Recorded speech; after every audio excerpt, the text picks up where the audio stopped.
लक्ष्मी का अपने घर में पूरा दबदबा था। हिटलर की तरह वो सारा काम अपने पति और बेटे से करवाती। धीरे धीरे उसके पति की तबीयत खराब रहने लगी। सुनो जी, अब आप बुजुर्ग हो गए हो, काम में भी अब हाथ आपकी फुर्ती से नहीं चलते।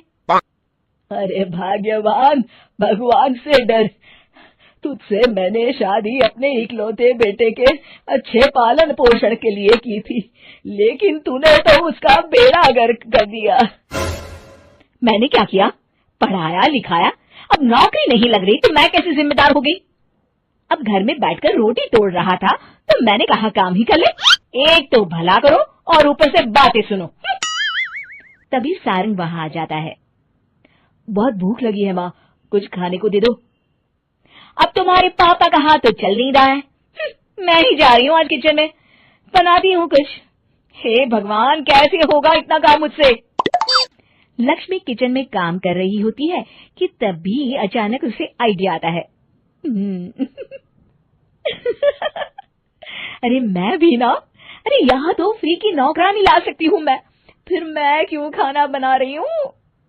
उस दिन लक्ष्मी सारंग की पसंद का खाना बनाती है और बैठकर उसे बड़े ही प्यार से खिलाती है।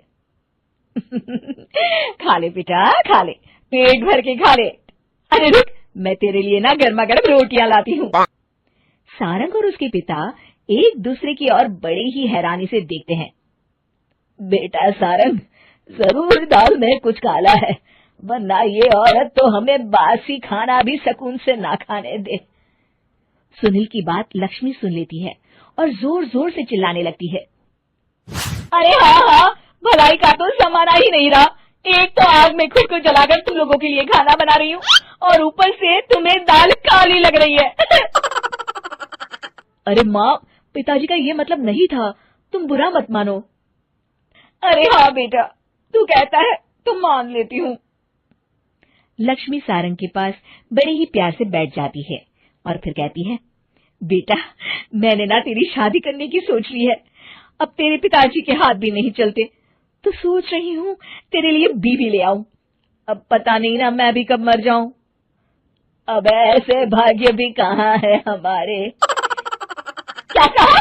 अरे हाँ, तुम तो चाहते ही हो कि मैं मर जाऊं, लेकिन मैं अपनी प्यारी बहू का चेहरा देखे बिना नहीं मरूंगी। हाँ माँ, शादी तो मैं कर लूं, लेकिन मैं नौकरी नहीं करता, फिर कोई क्यों देगा मुझे अपनी बेटी? अरे क्यों नहीं देगा बेटी? इतना बड़ा घर, खेल खलियान है, किस चीज की कमी है हमारे पास? जो आएगी राज करेगी, राज। हम तो ना कर पाए राज, ये बोलो कि एक और नौकर तुम्हारे पास आ जाएगा। मैं कहती हूँ चुप हो जाओ। अरे खुद ही घर का खाना बनाएगी तो क्या नौकरानी हो जाएगी? अब तुमसे तो किचन का काम होता नहीं, तो कोई तो करेगा ना। ठीक है माँ, तुम जैसा सही समझो बस। अब मेरी एक शर्त है, लड़की जो भी हो वो दिखने में कैसी भी हो या कहीं की भी हो, बस पढ़ी लिखी होनी चाहिए। अरे हाँ, ला देंगे पढ़ी लिखी बेटा, मैंने कौन सा काम करवाना है उससे। हाँ। और फिर एक दिन पास के गांव की ही रति से सारंग की शादी हो जाती है। रति दिखने में बहुत ही सुंदर थी, साथ ही साथ काफी पढ़ी लिखी थी। रति को लक्ष्मी के सौतेले होने की बात पता नहीं थी। शुरू में जब रति ने सारंग को घर का काम करते देखा तो हैरान रह गई।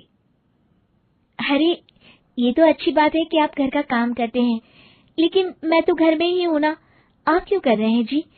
जाइए, आप नौकरी के लिए अप्लाई कीजिए ना। तभी लक्ष्मी वहां आ जाती है। अरे रति बहू, करने दे उसे काम। और हाँ, मेरे घर के कुछ नियम है, कायदे हैं, यहाँ बीच में ना ही बोलो तो तुम्हारे लिए अच्छा होगा। रति को लक्ष्मी की बात कुछ अजीब सी लगती है। वो समझ नहीं पाती है कि वो ऐसा व्यवहार क्यों कर रही है, लेकिन उसे लक्ष्मी के सौतेले होने के बारे में कुछ पता नहीं चलता है। फिर एक दिन तो हद ही हो जाती है।